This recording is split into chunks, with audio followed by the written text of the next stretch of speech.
we go, right way this time. To split coral head for the shark feed. Okay guys, I've got the book here which you can pass around. This is the guys we'll be seeing. It's top one, the reef shark. If you want to know anything about him, there's a bit more information. Okay, let's start from the beginning. First things first. Crew on this dive is going to be me, Clancy, and Travis. So we'll be down there helping you guys. What's going to happen now is you guys are going to all kit up, please. Please, once you've kitted up, come take a seat in the horseshoe. And then I'll tell one or two of you to stay. But other than that, kit up into your full kit with your fins on, ready to go. Make sure you've done your mask. Make sure your tags are on and off side. And come have a seat. From there, Clancy and Travis are going to go get in the water. They're going to head down to the mooring line, which sits at about 55 feet. Once they're down at the bottom, we're going to call it, and you guys are going to head in one after the other, like sardines on a boat. So please, once you enter the water, clear the gate immediately and head straight for the mooring line as soon as possible.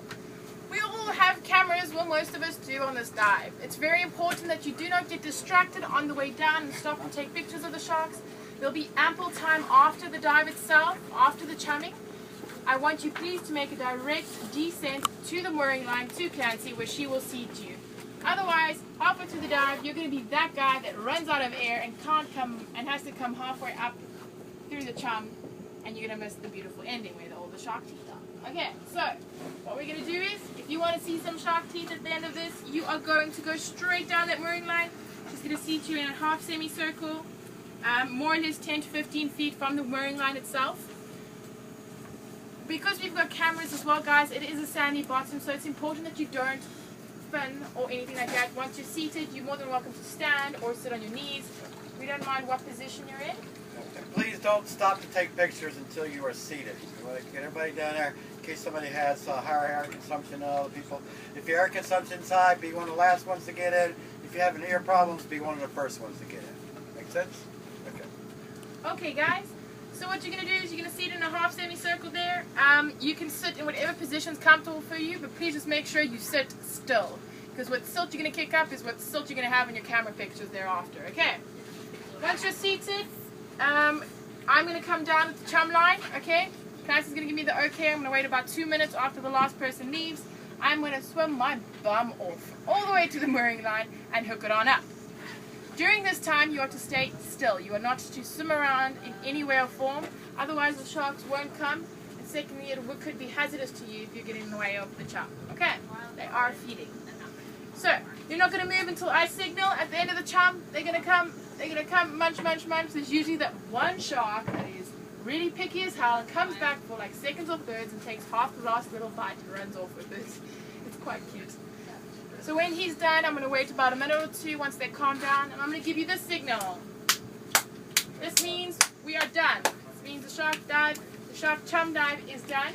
You are more than welcome to make your way to where the mooring line is and look for shark teeth. During the feed, some of them do fall out, so you're more than likely to spot them. They're about the size of your pinky nail, maybe even bigger to your thumb size. So by all means, make your way to the mooring line, see if you can't spot a nice souvenir. You are more than welcome to bring these little guys back.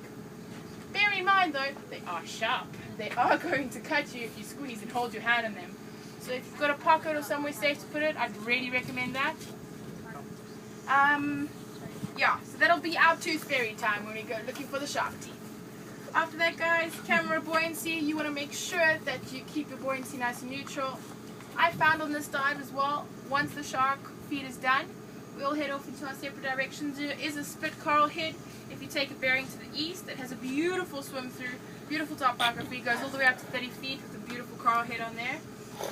If you head west, you're going to get to a wall, which is just as stunning.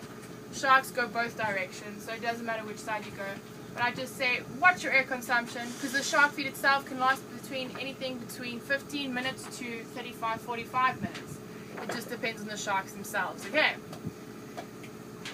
Secondly, if for whatever reason, guys, a piece of the chum breaks off of our ice popsicle and floats towards you, please do not reach out and grab it. Please do not decide to hug it or put it on your best buddy next to you. It's not a good idea.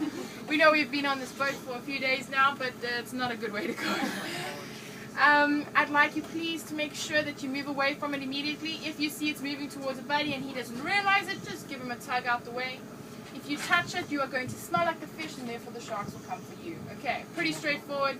We don't want to be our own popsicle. We have a popsicle for you, so let's not make a show out of it. Okay, so first things next, everyone's checked the camera's charged. Happy with that? Everyone's checked the air. Okay, make sure your masks are nice and defogged. There's nothing worse than you not being able to see the actual shark coming towards your face. After the dive, guys, I want you to please, you're going to spread out. The sharks tend to come and swim in between the divers, okay? So if you stay nice and calm, you'll actually find they'll come in between you and your buddy and bank hold. Provides a really, really great shot. Maybe even a shark selfie if you sit really still. Just hold it up nice and tight.